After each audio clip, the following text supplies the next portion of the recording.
Good afternoon sir. क्या रहा दीपक, क्या चल रहा है? अच्छा हो सर, आप बताइए। अच्छा चल रहा है सर। बस बढ़िया चल रहा है, चलो भी बढ़िया चलना चाहिए। यस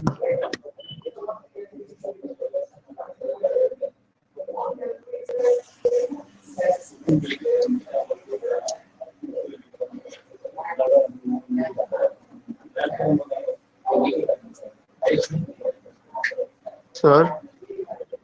यस सर दीपक, भेजिए क्या? नहीं मैं तो तुम्हारे साथी हूँ, बताओ। सर मैं देख ये रहा था कह क्या रहा था ये तो कि जो मॉक में हाँ तुम भाई। सर मैं जो कहता मॉक में जो क्वेश्चंस थे मतलब आते हैं ना हाँ सर, तो हाँ उसमें सर जो फिलर्स होते हैं ना फिलर्स, तो उसमें सर कुछ हाँ। वर्ड्स जो क्लोज क्लोज वाले होते हैं सर, उसको मतलब कैसे इनकाउंटर किया जाए? जो मतलब क्लोज सर मीनिंग में बिल्कुल क्लोज क्लोज रहे होते होते हैं। हैं मतलब। हाँ सर, मतलब जो दो वर्ड्स बिल्कुल क्लोज लग रहे होते हैं ना सर, बिल्कुल मतलब, तो सर उनको इनकाउंटर कैसे किया जाए? क्योंकि सर वो उनके एकदम लिए तो इजी होते हैं, पर सर वो मार्क्स डुबा देते हैं अगर गलत लग जाए तो। हम्म,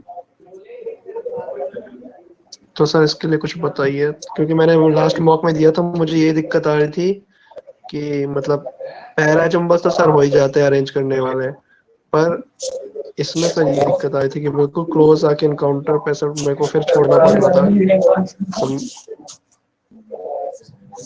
देखो क्लोज आप पे छोड़ने का अभी इसमें क्या होता है ना, इस प्लेटफॉर्म बंदों को हमेशा जब हम ये क्वेश्चन जब देखते हैं, पहले किसी सेंटेंस समझ में आना चाहिए, वर्ड दोनों के मीनिंग समझ में आ रहे हैं। प्रॉब्लम कहाँ पे हो रही थी? कोई कोई एग्जांपल क्या है? सर मतलब वैसे तो याद नहीं, अभी 25th मॉक दिया था मैंने। तो सर हाँ एक हाँ सेंटेंस लिखा हुआ था, उसके नीचे सर ऐसे था कन्वेंस करके।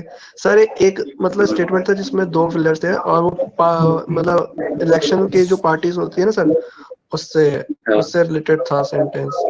तो सर मतलब दोनों क्लोज थे कि मतलब नोटिस और एड्रेस करके ऐसे दो वर्ड्स थे सर।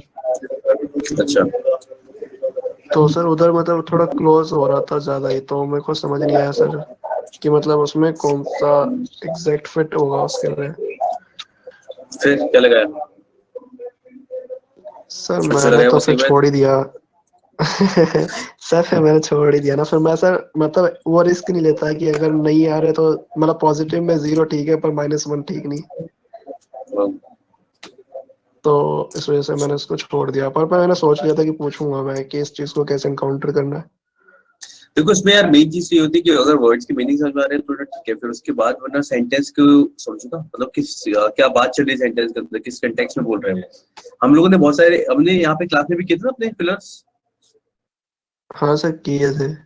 ये है ना, तो उसमें भी इस तरीके का हो रहा था कि बहुत सारे वर्ड्स ऐसे थे जो मतलब ऑप्शन हम्म। में हमें एक से ज्यादा ऑप्शन सही लग रहा था, फिर हमने सेंटेंस को समझा था, और अगर डबल फिलर है तब भी हमने सेंटेंस पे ज्यादा ध्यान दिया था, हाँ सेंटेंस का सर। मीनिंग क्या निकल रहा है, उसके अकॉर्डिंग क्या आना चाहिए। ये है, अब ऑप्शंस तो हाँ इस सर। तरीके के मोस्टली बनाए ही जाते हैं जो थोड़ा सा कंफ्यूज करें, मतलब एकदम डिफिकल्टी लेवल इसी को बोलेंगे ना, थोड़ा सा इसी एकदम बना देंगे तो बस हाँ ये नहीं, है वो कि तो हमें कोई भी सेंटेंस क्लियर कर को ध्यान लेगा। से समझो, हम यहाँ पे प्रैक्टिस करेंगे और तब देखेंगे, तब बताना हमें किस तरीके से करना है। लेकिन मेन चीज ये होती है कि जब भी आप ऐसे देखो, पहले चीज तो सेंटेंस को समझो, सेंटेंस मतलब सेंटेंस क्या कह रहा है, उसके अकॉर्डिंग हम्म। ऑप्शंस को देखो, ऑप्शंस में एलिमिनेशन करो कि कौन सा नहीं हो सकता। Good afternoon sir. ठीक है, बस main yes good afternoon Ritesh, main चीज वही है ना कि सेंटेंस का मीनिंग समझ में आना चाहिए और वर्ड मीनिंग समझ में आना चाहिए।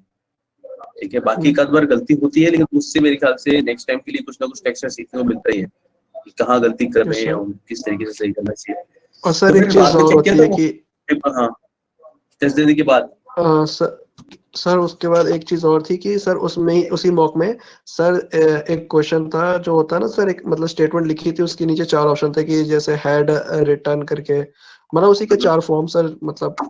तो उसको सर उसको भी मतलब ऐसे ही करना है ना, मतलब मतलब उसमें एलिमिनेट क्या था मेथड कि से। हैड लिखा था एंड देन उसके चार फॉर्म सर चाहिए एक थे पूरा, किसी वर्ड के। हाँ सर मतलब, हाँ सर मतलब एक स्टेटमेंट दी हुई थी ऊपर, और उसके नीचे ना फिर जैसे हैड टेकन, फिर हैड बीन टेकन, फिर बीइंग टेकन, फिर ऐसे ऐसे मतलब ऐसे थे, तो मतलब ऊपर वाले वर्ड के रिप्लेस करके कौन सा जो करेक्ट आएगा वो। अच्छा, तो इन अंडरलाइन वाला टाइप के वो क्वेश्चंस को कैसे इनको। नो इम्प्रूव सेंटेंस इम्प्रूवमेंट वाले थे।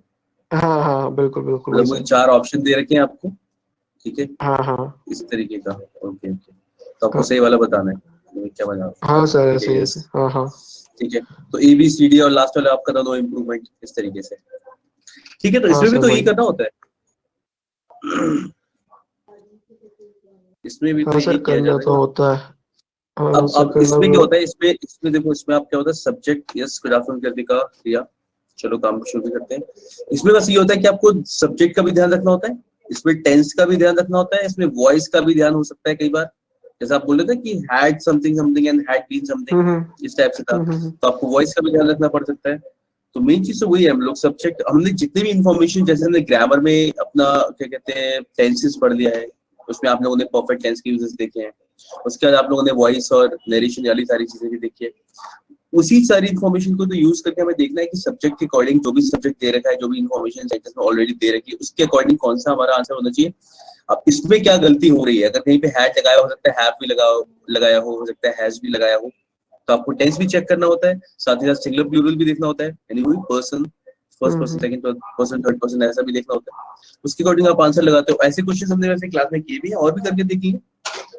ठीक है, और जो हाँ सर थोड़ा इस एग्जाम में पे जो टेस्ट मतलब होता मेरे है को वो, इनकाउंटर करना पड़े, हाँ इन सारी चीज़ों को मुझे इनकाउंटर करना है, क्योंकि सर छोटी छोटी चीज़ें का मार्क्स नहीं दे रही है तो फिर बहुत बड़ा लैक हो जाएगा मेरे लिए। नहीं नहीं, अब देखो ना, हम लोग कितनी सी, हम कुछ स्किप कितनी चीजें कर सकते हैं। हम लोग अभी ग्रामर की बात करते हैं तो ग्रामर में स्पॉटिंग एरर्स हो गया, वोकैब की बात करते हैं हाँ तो वोकैब तो आपको पता है कि कितना सिनोनिम एंटोनिम्स, मतलब मेन हार्डकोर वोकैब इन्हीं में आती है ना, हाँ सर सिनोनिम यही सिंटोनिम एंटोनिम्स। सिनोनिम ये सर। आपको पता है, क्योंकि हाँ fill in the blanks, fill up जो होते हैं वो reading comprehension, RC, grammar, vocab सब पे डिपेंड करते हैं, क्लोज टेस्ट केवल वोकैब पे वगैरह, डिपेंड नहीं हाँ करते, सर। ये तो पता होगा आपको। हाँ, ठीक है, क्लोज हम्म। टेस्ट हो गया। ठीक है, क्लोज टेस्ट भी आपका क्या होता है, ग्रामर, वोकैब और रीडिंग कॉम्प्रिहेंशन सब पे डिपेंड करता है, यानी कि रीडिंग कॉम्प्रिहेंशन का तो पार्ट है ही है ये, इसमें ग्रामर भी होती है और yes sir. Vocabulary word.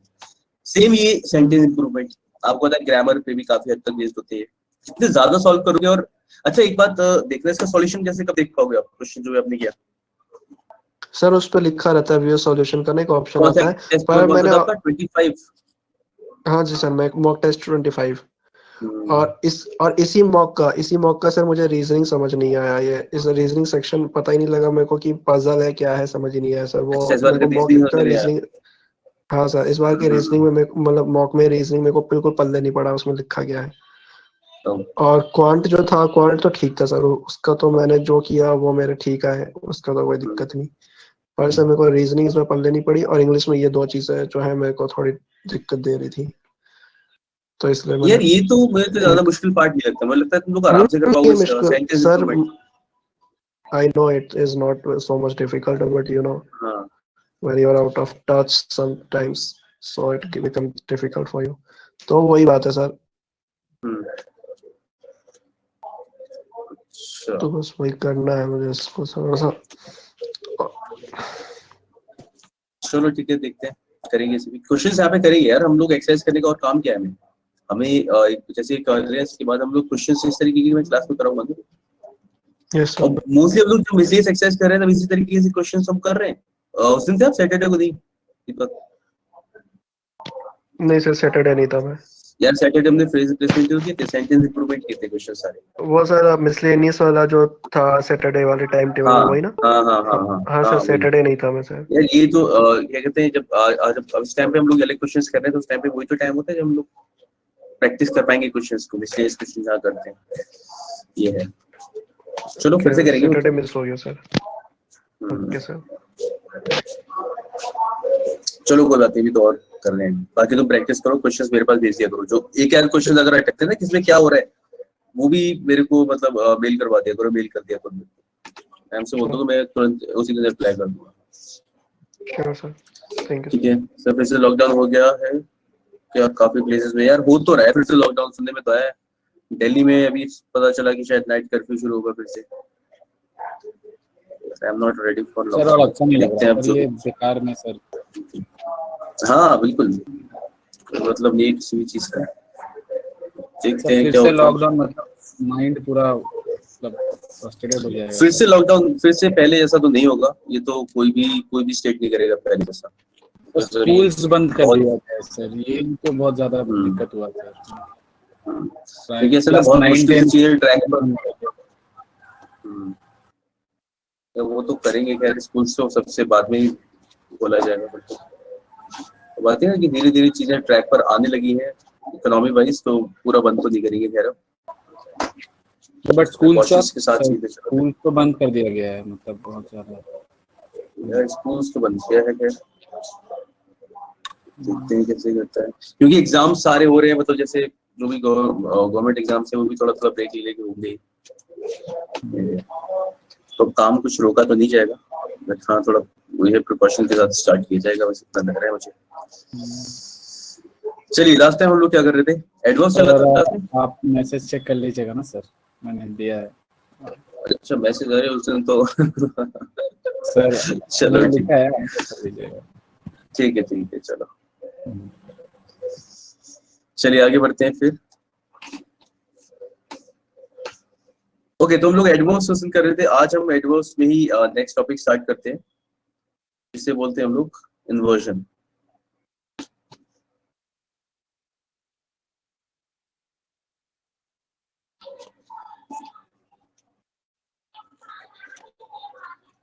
Okay तो इन्वर्जन क्या होता है, व्हाट इज इन्वर्जन, बताया था हमने थोड़ा बहुत।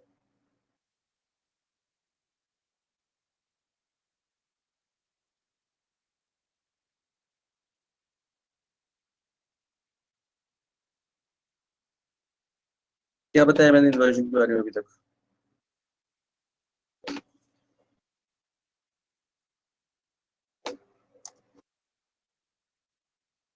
लिखिए, inversion means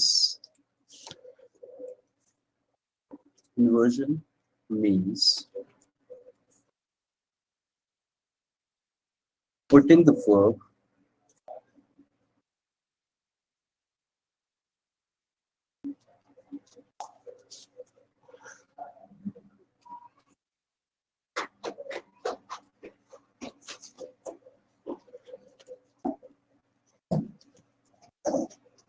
inversion means putting the verb before the subject, ठीक है, verb को subject से पहले लगाना, it is called inversion, ठीक है। देखिए इन्वर्जन दो तरीके के होते हैं वैसे, अब putting the verb before the subject का क्या मतलब है, आपको मैंने कई बार या कुछ ना कुछ इस तरीके का बताया होगा, जहां पे अगर हम लोग सेंटेंस को नेगेटिव एडवर्ब से स्टार्ट कर रहे हैं, जैसे हार्डली से स्टार्ट किया, hardly had he gone out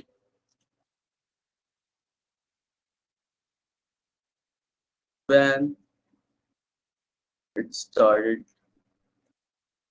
raining, ठीक है, hardly had he gone out when it started raining। Hardly से अगर आप हार्डली बेयरली से कोई भी सेंटेंस स्टार्ट करोगे तो आपका सेंटेंस में इन्वर्जन लगेगा। इन्वर्जन का मतलब क्या है, ये देखिए, this is your helping verb, this is your subject and this is your main verb.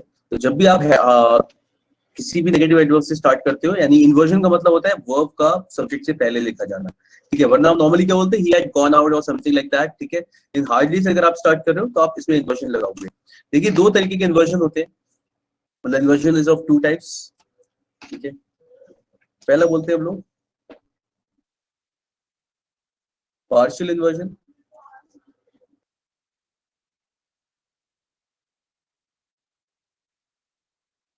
ठीक है, और दूसरा होता है कंप्लीट इन्वर्जन। पार्शियल इन्वर्जन क्या होता है, जो भी आपका एडवर्ब आ रहा होगा स्टार्टिंग में, helping verb plus subject plus main verb, इस तरीके का स्ट्रक्चर होगा सेंटेंस का, ठीक है। पहले हेल्पिंग वर्ब आएगा, फिर मेन वर्ब आएगा, देन आपका helping verb subject then main verb, ठीक है। कंप्लीट इन्वर्जन में क्या होगा, helping verb plus main verb plus subject, ठीक है, यानी कि आपका मेन वर्ब भी सब्जेक्ट से पहले ही आएगा, उसे कहेंगे हम लोग कंप्लीट इन्वर्जन, ठीक है। तो जैसे हमने अभी जो लिखा था हार्डली वेयरली स्कैर्सली, इसके साथ हम क्या लगाते हैं, इसके साथ हम लोग पार्शियल इन्वर्जन लगाते हैं। जैसे सिंपल सा sentence, hardly does he come to my house,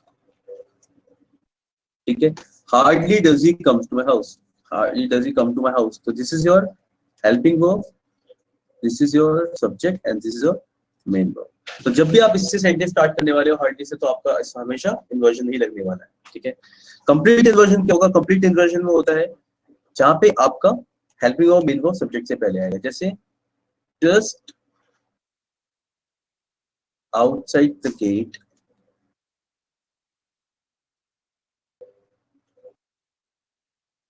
was standing a guard,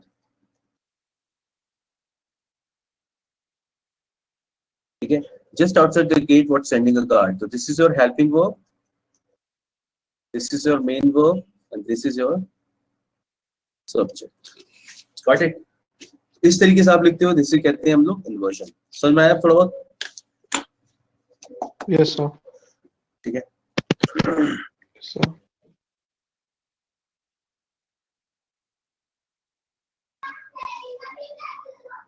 चलो, तो अब देखते हैं कहाँ कहाँ लगता है कि किस जगह हमें लगाना है इन्वर्जन, ठीक है। यूजेस ऑफ इन्वर्जन,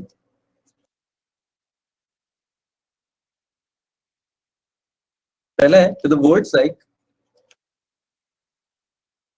या फिर तो नेगेटिव एडवर्ब्स लिख सकते हैं।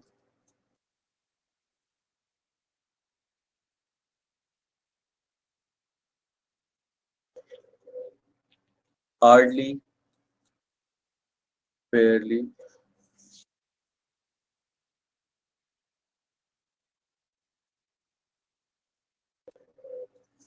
scarcely,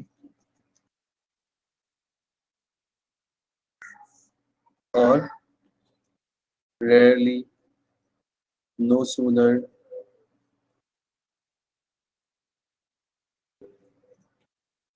never, etcetera. मोस्टली इसमें से समझ में आ जाएगा हमें, ठीक है। इनके साथ में हार्डली, बेयरली, स्कैर्सली सारे नेगेटिव एडवर्ब्स हैं, और इसके साथ आप जब भी सेंटेंस स्टार्ट करते हो आपको क्या मिलता है? हमेशा इन्वर्जन, ठीक है। इन्वर्जन लगाते हैं हम लोग सेंटेंस के अंदर। देखिए सेंटेंस अगर कुछ भी आएगा ना इस तरीके से,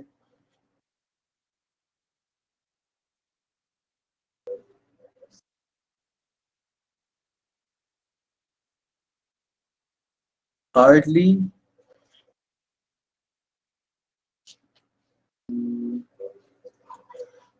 he does, या फिर सिंपल है हार्डली he does भी क्यों लिखने की जरूरत पड़ेगी इस तरीके से, hardly he comes to my house, ठीक है।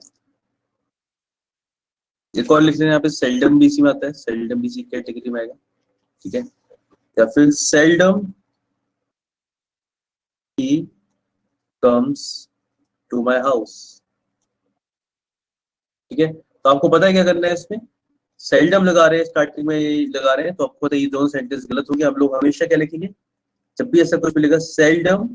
अब इसमें हम क्या किस तरीके से ब्रेक करें कि हमारा सब्जेक्ट से पहले वर्ब यानी हेल्पिंग वर्ब आए, तो व्हाट डू वी डू? अब कम्स आपको पता चला है कि प्रेजेंट टेंस में है, प्रेजेंट टेंस में हम इसे ब्रेक करते हैं फिर डज में, ठीक है, डज और कम में। तो seldom does he come to my house, ठीक है। तो इस तरीके से आप helping verb then subject then main verb इस तरीके से लिखते हो, ओके। क्वेश्चन देखो एक और, जैसे एक सेंटेंस होगा, he never comes to my house. एक सेंटेंस आप इस तरीके से लिख रहे हो, he never comes to house, sentence ठीक है बिल्कुल। इसी में अगर आप नेवर स्टार्टिंग में लिखोगे तो आपको क्या करना होगा? Inversion, never does he come to my house. समझ में आ गई? He never comes to my house या फिर yes sir. Never does he come to my house, इस तरीके से ही चलता है, ठीक है। This is your helping verb, this is your main verb and this is your subject.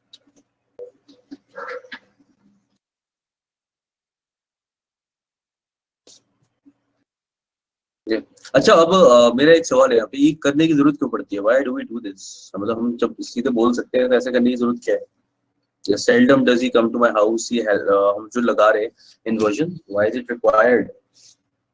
पता चल रहा है कुछ?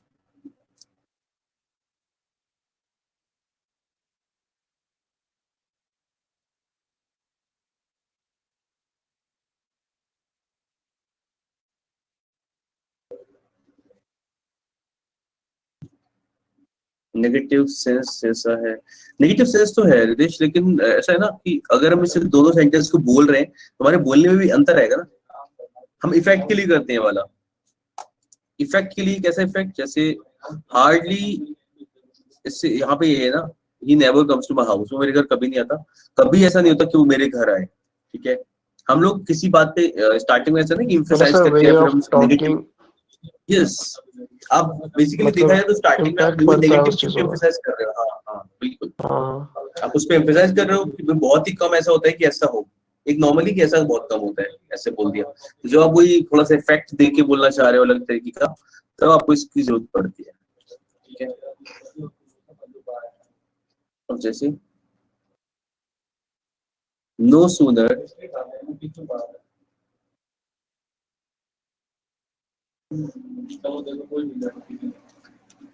had I started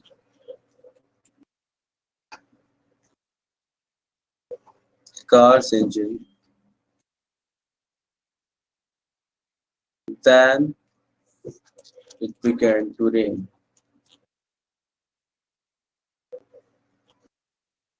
ठीक है, no sooner had I started the car's engine than it began to rain. No sooner के साथ अब देखो उसमें भी क्या है ना, आपने वो लगाया, ये तो पता चल रहा है। एक चीज पे लिखिएगा, hardly, barely, scarcely are followed by when. ठीक है, and no sooner is followed by then. ठीक है, इसकी बात चल रही कि नो सूदर यहाँ पे यूज किया तो यहाँ पे क्या आएगा, देन आएगा। कई बार क्वेश्चन एग्जाम में इसी तरीके से दे देंगे, क्या बोलेंगे वो, कई बार आपको क्वेश्चन इसी तरीके से मिल जाएगा, बस यहाँ पे क्या लिखा होगा, hardly had I started eating the apple then I was spotted by my friends. ठीक है, इस तरीके से क्वेश्चन होगा, तो कई बार आता है ऐसा भी। तो आपको बस ध्यान रखना है कि हार्डली से आप स्टार्ट कर रहे हो तो क्या होगा, देन की जगह when it should be हाँ when when। when हाँ, तो hardly had I started eating the apple when I was spotted by my friends. तो हार्डली, बैरली, स्केर्सली के बाद हम लोग व्हेन लगाते हैं, और नो सूदर के साथ में हम लोग देन लगाते हैं, THAN, EN नहीं होगा, ये भी ध्यान रखना, THAN। Got it? yes sir okay,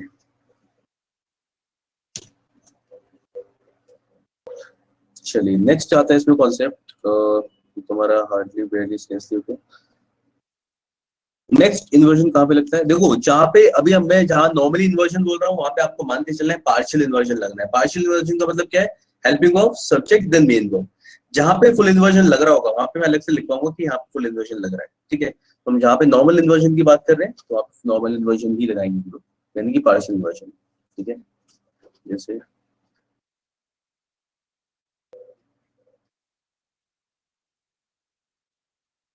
if only is followed by an adverbial expression,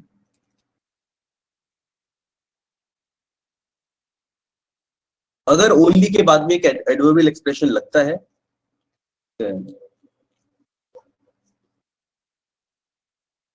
inversion is used. क्या मतलब है कि ओनली के बाद adverbial expression, only by working hard.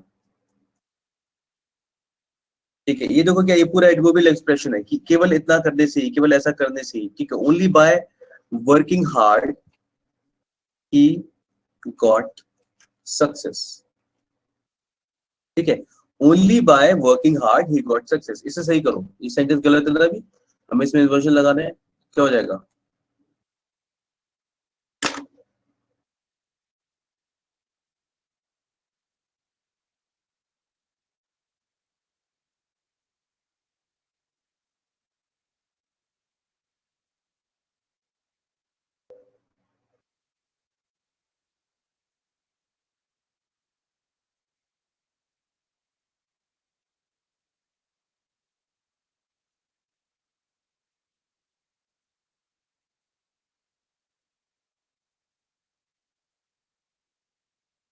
अच्छा, एडवर्बियल एक्सप्रेशन समझ में आ रहा होगा ना कि भाई हम साथ में ये भी बता रहे हैं कि काम करने से और कैसे मेहनत से काम करने से। तो ये जो एक्सप्रेशन है ये दोनों चीजों को कंबाइन कर रहा है, वर्ब एडवर्ब दोनों को, कि मेहनत से काम करने से। तो only by working hard he got success.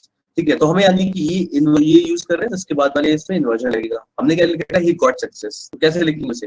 What we have to do is we have to break it in like वही helping verb then main verb, उस तरीके से करेंगे हम लोग इसे। तो डिड की फॉर्म या डू की फॉर्म यूज करके हो जाएगा। अब गॉट लिखा है तो गॉट से आपको पता चल रहा होगा ये क्या है, पास्ट टेंस में है। ठीक है, ही गॉट सक्सेस। तो हम क्या करेंगे, आप लोग लिखने की कोशिश कर रहे हो क्या कई बार? जो लग रहा है वो लिखो, अभी तुम सीख तो रहे। व्हाट डू यू थिंक क्या आना चाहिए?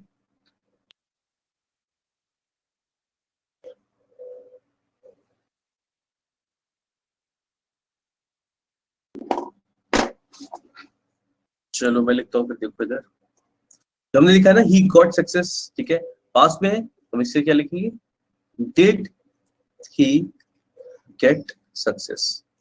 समझ में आ गई? ओनली बाय वर्किंग हार्ड, क्योंकि हमें इन्वर्जन लगाना है। अब क्योंकि पास्ट में है तो इसलिए हमने वहां पे डज यूज नहीं किया, हमने डिड यूज किया। डिड ही गेट सक्सेस, तो this is your helping verb, this is your subject and this is your main verb. Meaning same है उस वाले पार्ट का, लेकिन हाँ हमें इन्वर्जन लगा के लिखना है। ठीक है, similarly we can say that only by risking his life he saved her। क्या हो जाएगा इसमें?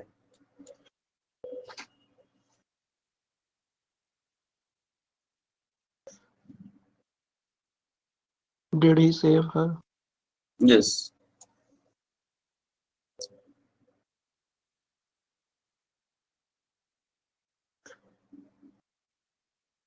ठीक है ना। तो यहाँ पे क्या जाएगा, डिड ही सेव हर, बिल्कुल सही। ठीक है, तो this is helping verb, subject and main verb, बिल्कुल सही। तो ठीक है, तो ओनली के साथ आप इस तरीके से लिखोगे। अब देखो ओनली लिखा हुआ है ना, ये तो हमने एक्सप्रेशन इस तरीके के देख लिया, एडवर्बियल एक्सप्रेशन। इसके अलावा अगर आप ओनली के साथ ये भी यूज करते हो ना, जैसे ओनली यस्टरडे। ठीक है, ओनली इन दिस वे, यानी इस तरीके से ही हम ये काम कर सकते हैं, ऐसा कुछ बोला जाए, only in this way. Only yesterday लिखा है, वैसे only the day before yesterday, only then we can do this, ऐसा कुछ बोलना होगा तो। ठीक है, only in a few countries, only in a few countries.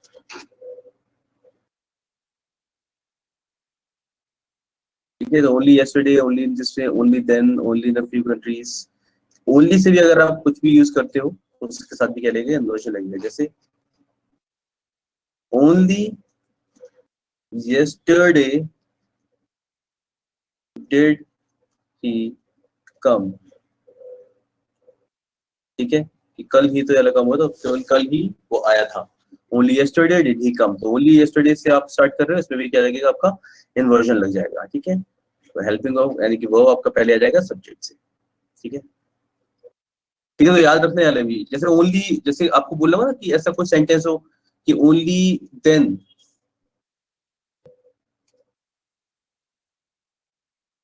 अगर कोई सेंटेंस होगा ओनली देन वी कैन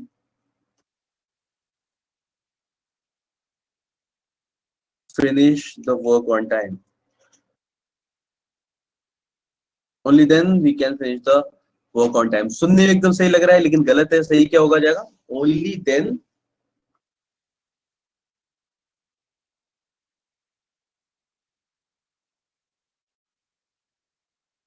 क्या होगा,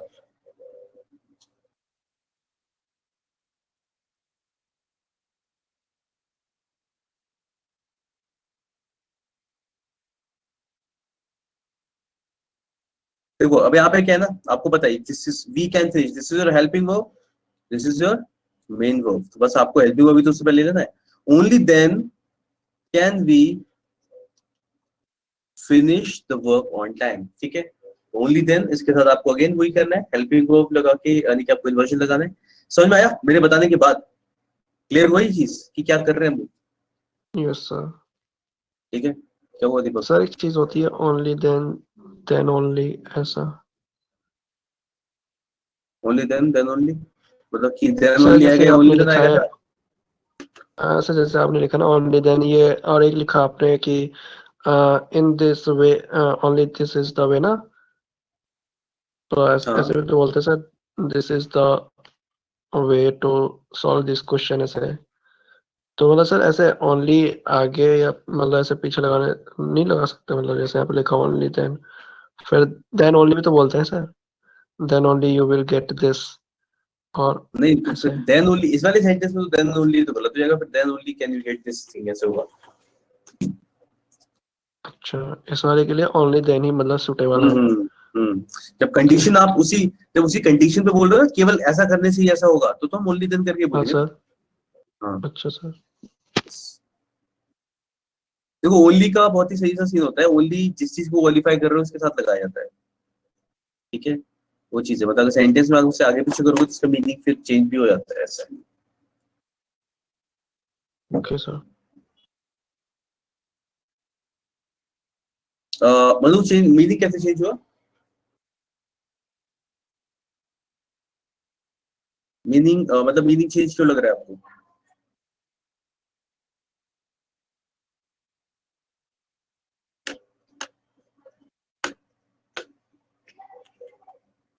नहीं, क्वेश्चन लग रहा है लेकिन क्वेश्चन है नहीं है। ठीक है, इस तरीके से देखा जाए तो हमने ऊपर जितने ऊपर लिखे ये सारे भी तो क्वेश्चन लगने चाहिए। देखो, did he get success, did he save her, ऊपर जितने हमने लिखे सारे इसी तरीके से लिखे, है ना? तो ये क्वेश्चन लग रहा होता है, लेकिन हम इस तरीके से लिखेंगे तो इन्वर्जन यूज करना है आपको, और ये सेंटेंस ही रहता है, ये क्वेश्चन नहीं बनता, सेम मीनिंग रहता है इसका। ठीक है, तो हाँ, तो इसमें ये मतलब मेन हम यही तो पढ़ रहे हैं इसके अंदर कि हम वैसे तो हमने लास्ट टाइम जैसे क्लास में मैंने बताया था कि वैसे तो हम क्वेश्चंस के अंदर ऐसा करते हैं कि वो पहले लगाते हैं देन सब्जेक्ट लगाते हैं, लेकिन इन्वर्जन जब भी हम कर रहे होते हैं तो ऐसा होता है कि आप इसके अंदर भी इसी तरीके का फॉलो करोगे, और आप पहले सब वर्ब लगाओगे देन आप सब्जेक्ट लगाओगे।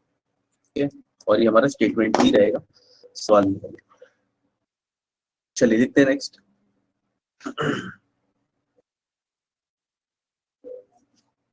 नेक्स्ट आता है हमारा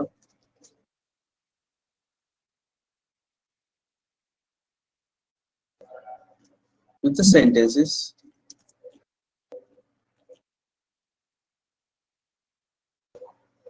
या फिर ऐसे बोलो व्हेन द सेंटेंस, फिर से लिखते हैं,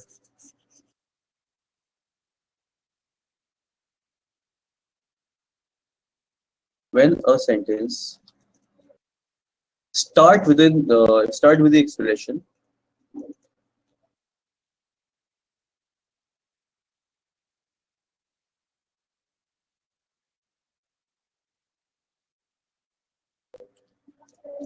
containing a no, consisting a no,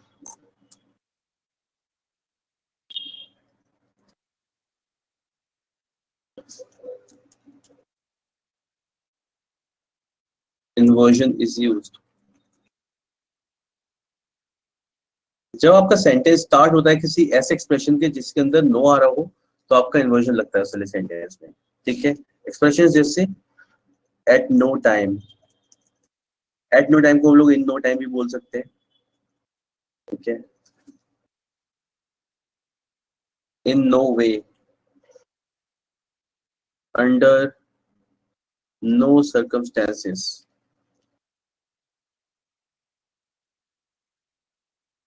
under no circumstances, on no condition.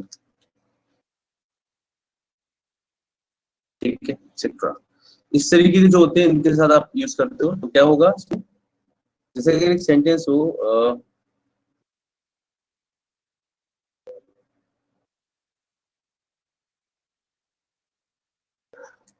In no time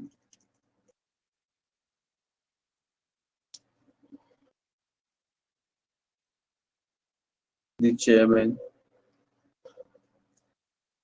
was aware of what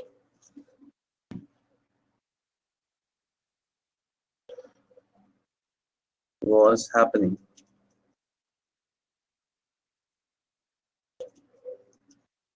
In no time the chairman was aware of what was happening.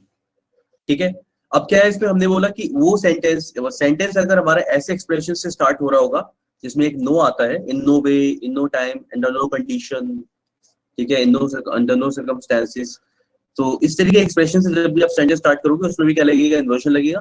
तो देखो सारे sentence को कैसे सही करेंगे हम लोग।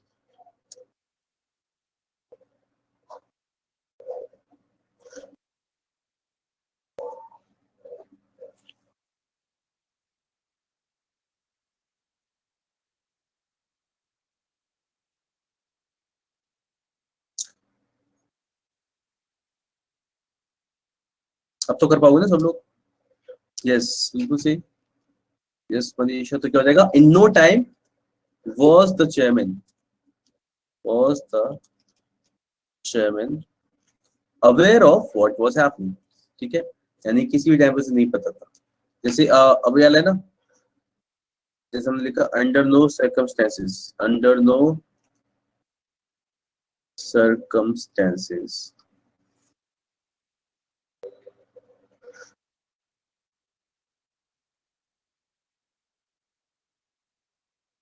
under no circumstances I will do this, ठीक है, under no circumstances what I will do this। तो आपने जब under no circumstances लिखा, इसके साथ आप इन्वर्जन लगाओगे तो आप बोलोगे will I do this, ठीक है, तो ये आपका सही हो जाएगा, will I do this, ठीक है। तो आपका वर्स वही है, helping of the subject and then your main verb, यानी अंडर नो सर्कमस्टेंसेस या किसी रिलेटिव वाले के साथ भी आप क्या लगाओगे, इन्वर्जन लगाओगे। समझ में आया? Yes sir.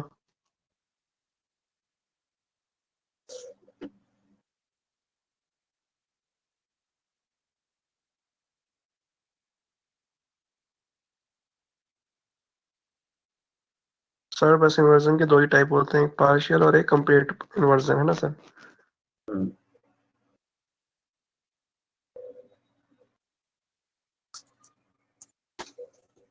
यस, दो पार्ट होते हैं, पार्शियल और एक कंप्लीट। चलिए नेक्स्ट आता है,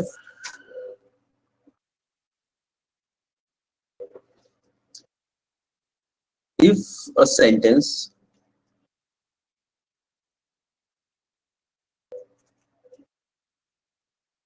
starts with an expression, अगर आपका सेंटेंस स्टार्ट होता है किसी एक्सप्रेशन से जो किसी जगह के बारे में बता रहा हूं, ठीक है, डिनोटिंग अ प्लेस, ठीक है, कंप्लीट इन्वर्जन इज यूज्ड। अगर किसी ऐसे स्टार्ट हो रहा है जहां पे किसी प्लेस का दिखा रहा है, ठीक है, कंप्लीट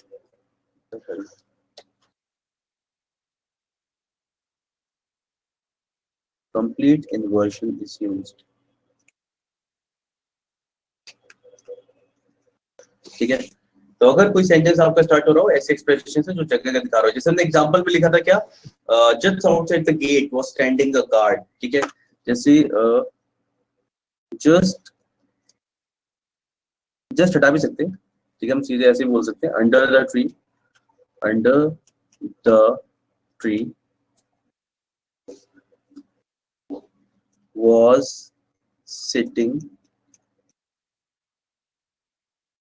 a saint, ठीक है, उस पेड़ के नीचे कोई सेंट, कोई संत बैठे थे, ठीक है, तो under the tree was sitting a saint, ठीक है, helping verb, your main verb, a saint, ठीक है।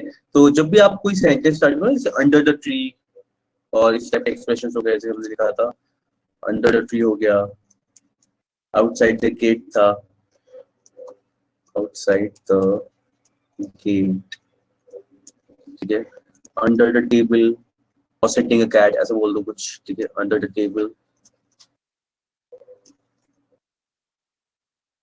Round the corner, round the corner is almost like मोड़ पर, ठीक है, on a hill. Sir please repeat, क्या बोला आपने? Round the corner means?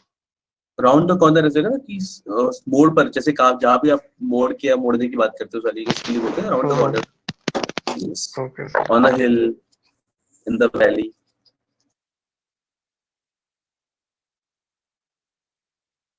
Okay, on a hill, in the valley.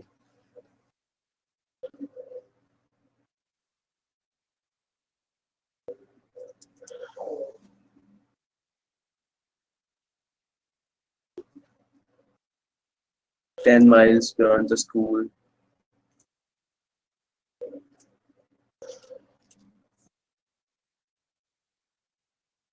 Under a tree हमने बोल दिया. Under a tree. Under a tree भी लिख सकते हैं. अंडर अ ट्री लिखा है हमने. ठीक है, कुछ भी लिख लो. अंडर अ ट्री भी हो सकता है.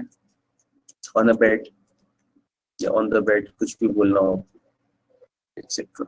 ठीक है, तो कोई भी इस तरीके का एक्सप्रेशन डिफाइन कर रहे हैं हम. हाँ, जो जगह दिखा रहे हो. ठीक है, कि आप पेड़ के पीछे या कहीं भी कुछ भी आप बोलने वाले हो ऐसा. ठीक है, उसके साथ आप यूज करोगे कंप्लीट इन्वर्जन. ठीक है,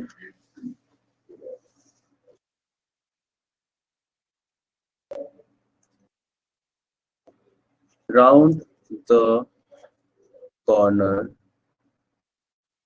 वेंट राम. ठीक है, मतलब मोड़ से इस तरीके से क्या, round the corner went Ram. अब देखो डायरेक्ट आपका मेन वर्ब आ गया. आपने इसमें मतलब कंप्लीट इन्वर्जन करना है. कंप्लीट इन्वर्जन का मतलब मेनली मेन वर्ब आपका सब्जेक्ट से पहले हो. यहाँ पे डायरेक्ट मेन वर्ब ही आ गया पहले. सही है सेंटेंस.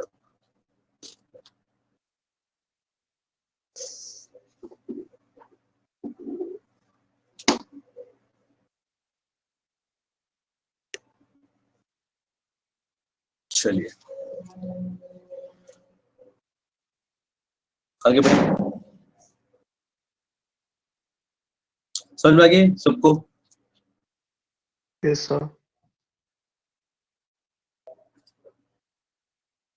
चलो बढ़िया. अच्छा वो याद है, हाँ, हम लोगों ने यूज किया था जैसे if I were something something, हम वर का यूज करते थे. Imaginary sentences. हाँ वो क्या बोलते थे, इमेजिनरी नहीं, जैसे अनफुलफिल्ड विश और डिजायर, ऐसा कुछ शो करने के लिए. सर एक और था, ई से कहते थे, इसका कुछ याद नहीं आ रहा वर्ड में बस. क्या बोलते थे? याद नहीं आ रहा सर मेरे को, लेकिन उसको नहीं, क्या इमेजिनरी बोलते हैं. यहीं से होगा. अरे इमेजिनरी तो वैसे ही बोलते हैं, बट एक प्रॉपर टर्म होती है जो इसके अंदर आती है. जिसके लिए बोला जाता है. Let let it be sir, जब याद आएगा मैं बता दूंगा. अभी के लिए अनफुलफिल्ड और डिजायर बोलते हैं. क्या चीज? फिलहाल के लिए अनफुलफिल्ड और डिजायर मतलब कंसिडर कर या लेते हैं. तो मेरे को बताओ जरा, इस पे अगर इन्वर्जन लगाएंगे तो उसके बारे में क्या जानकारी है? इसमें इन्वर्जन क्या सकता है? इसमें कभी कुछ ऐसा? इफ वराई.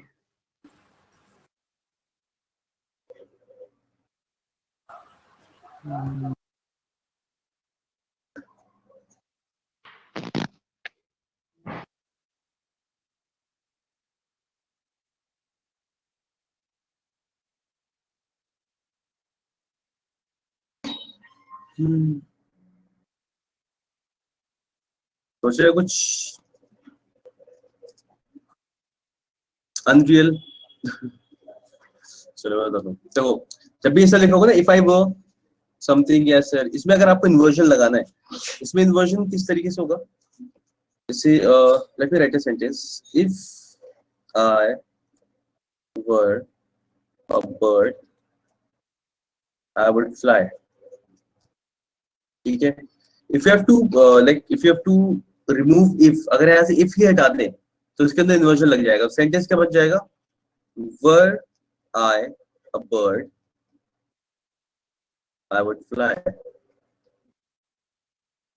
दीपक समझ में आई क्या हुआ इसमें? Yes sir. ठीक है, जब भी इसमें से आपको कोई भी सेंटेंस तरीके का लिखोगे, ठीक है, यहाँ पे तुम लोग वर्ड से पढ़ा है ये वाला. ठीक है, इसमें अगर आपको इन्वर्जन लगाना है, ठीक है, नहीं आया समझ में? 5 को हटा देंगे.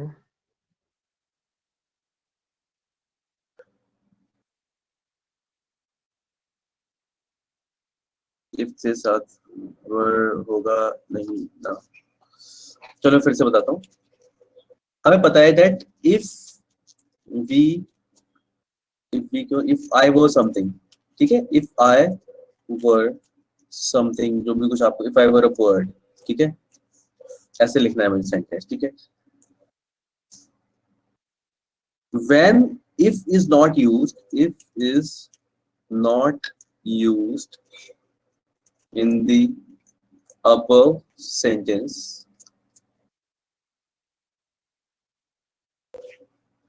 then inversion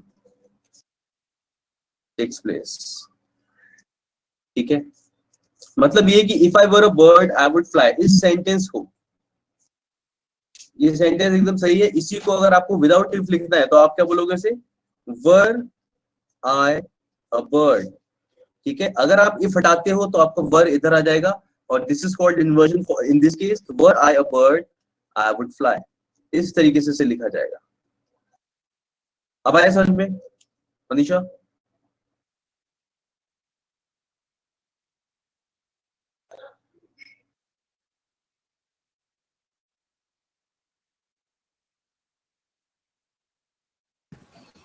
समझ गया मैं। बढ़िया, ये बिल्कुल ऐसा है ना, इसे if we want to show, ऐसे भी बोल सकते हैं, we want to show unfulfilled wish or desire without using if, ठीक है। if की हेल्प के बिना करने वाले हो, if या I wish बिना यूज किए, ठीक है, then inversion is used,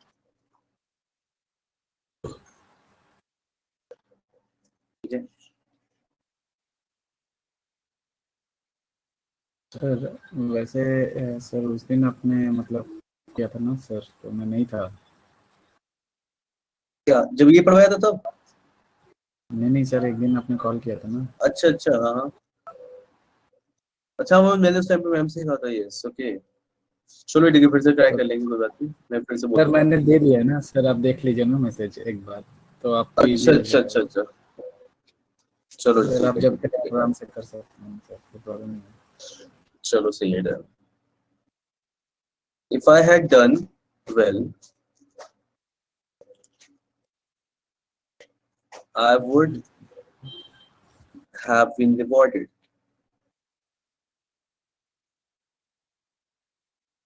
इसमें क्या हो जाएगा?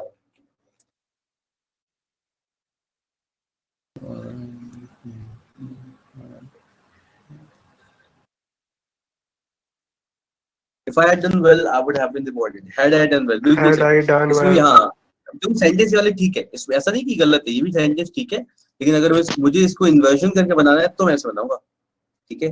Had I Done done well, I would well, yes, have बाकी सेम, ठीक है, yes, ठीक है। तो ये ऐसे इन्वर्जन वाला रहेगा, तो ये नीचे वाला क्या है आपका, ये इन्वर्जन वाला सेंटेंस है, ठीक है, और ऊपर वाला नॉर्मल सेंटेंस है, सही दोनों है आपके सेंटेंस। तो बस ध्यान रखना है कि इफ अगर ऐसे इसके यूज कर रहे हो तो आप इफ हटा रहे हो अगर, तो इस तरीके से लिखा जाएगा उसे।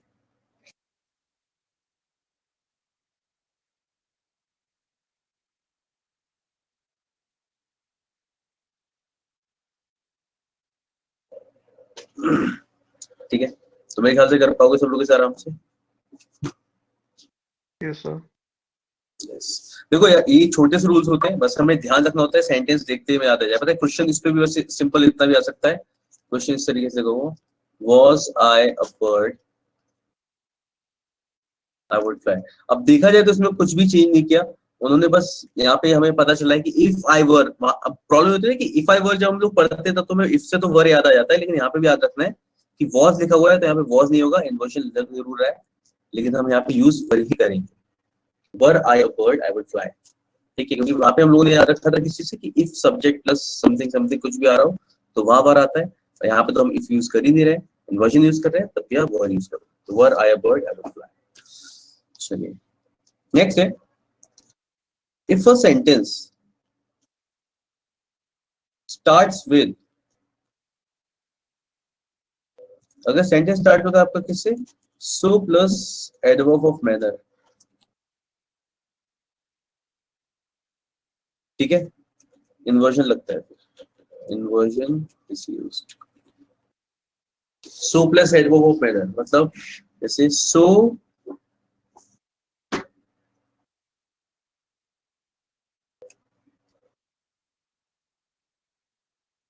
rudely did he behave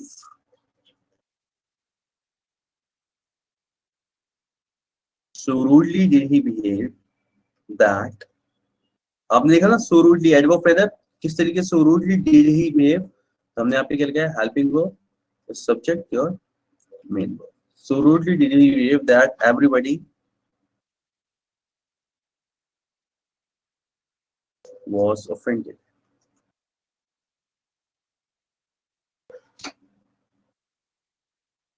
ठीक है,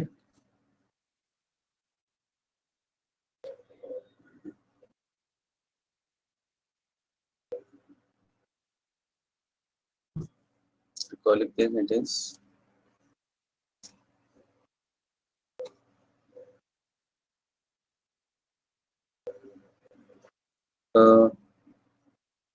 so well did he give the speech that everybody was impressed. ठीक है, समझ में आ रहा है? So well इतना अच्छे से स्पीच दी कि सब लोग इम्प्रेस हो गए, इतना रूडली बिहेव किया कि सब लोग ऑफेंड हो गए. यस, ठीक है, तो इस तरीके से भी आप इसके साथ लगाओगे यहाँ पे. हाँ, ऑफेंड मतलब नाराज नहीं होता, ऑफेंड मतलब होता है नाराज ही होता है वैसे एक तरीके से. क्या बोलते हैं, किसी को इंसल्ट फील होना, it is called basically offended. ठीक है, इफ समवन फील्स ऑफेंडेड, हाँ तो मतलब उसे इंसल्ट फील हुई तो नाराज होता है वैसा. ठीक है, तो इस तरीके से इसमें इन्वर्जन लगेगा.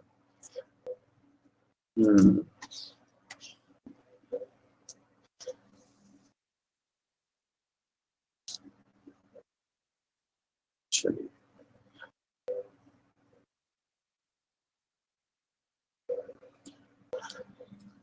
तो इतना रखते हैं आज के लिए से, आई गेस. क्या बोलते हो? यस सर, यस ठीक है, sir, agree I with mean you. काफी सारे रूल्स थे. ठीक है, इन्हें पढ़ जरूर लेने एक बार में, क्योंकि दिख रहा होगा छोटे छोटे बट है थोड़े से ज्यादा ऐसा लगता है, लेकिन याद रखने लायक है. ठीक है, आराम से आप याद रखोगे, सेंटेंस देखोगे याद भी रहेगा. एक बार इसे देख लेना जो भी लिखा है, और इसके आगे थोड़ा बचा है, इसे मोस्टली हम लोग कल फिनिश कर लेंगे, मतलब नेक्स्ट क्लास जब भी होगी हमारी, कल है तो कल करेंगे. ठीक है, और उसके आगे फिर हम लोग फिर क्वेश्चंस करेंगे इनके मिसलेनियस. तो इसलिए मैं कह रहा हूँ रूल्स को सारे पढ़ लेना, और ऐसा ध्यान रखना कि हम जब क्वेश्चंस करें, मिसलेनियस एक्सरसाइज करें, तो आपको सब ध्यान में आ जाए कि हम लोगों ने क्या क्या पढ़ा है और ऐसा कुछ. ठीक है, तो पहले की लास्ट क्लास की भी चीजें पढ़ लेना. और दीपक, रितेश, बाकी सब लोग जो भी कुछ एरर, जो भी कुछ ऐसा है कि प्रॉब्लम होती है, क्वेश्चन से डाउट है, you can send me the mail. Ma'am को भेज सकते हो. बाकी मैम कुछ ग्रुप का भी बोल रही थी इस पे आने का, तो वही कोशिश कर रहा हूँ आ जाओ जहाँ पे आप क्वेश्चन डायरेक्टली पूछ सकते हो. ठीक है ना? हाँ सर, ग्रुप वाला बेटर रहेगा, क्योंकि सर पहले हम रोमा मैम को देंगे, फिर वो आप तक पहुंचाएंगी, फिर आपके चलो तरफ से ठीक है, रिवर्ट मिलेगा, तो लॉन्ग प्रोसेस होगा. ठीक है, तो मैं आज मैम को मैसेज कर दूंगा, तो फिर मेरे को ग्रुप पे. आप टेलीग्राम में नहीं है? यार मैं हूँ अभी, एक्चुअली नहीं हूँ मैं मैम को बोलूंगा भी, तब वो ऐड कर लेंगे. ठीक है, तब आप उस पे मैसेज कर पाओगे, तब हाँ तब हम कर लेंगे वैसे. ठीक है, चलिए फिर मिलते हैं हम लोग नेक्स्ट क्लास में. ओके सर अभी आप वो चेक कर लीजिए ना सर, मैंने दे दिया ना, तो इजी होगा, फिर किसी को पूछने की जरूरत ही नहीं है. अच्छा चलो ठीक है, ठीक है, ठीक है, ठीक है, मैं वो भी देख लूंगा. वो तो आप कॉपी कर सकते हैं ना सर, इसमें कोई प्रॉब्लम नहीं है. हाँ हाँ हाँ, नहीं ओके, चलो डन. ओके, ठीक है रितेश, मिलते हैं फिर. हाँ sir, thank you sir. Okay.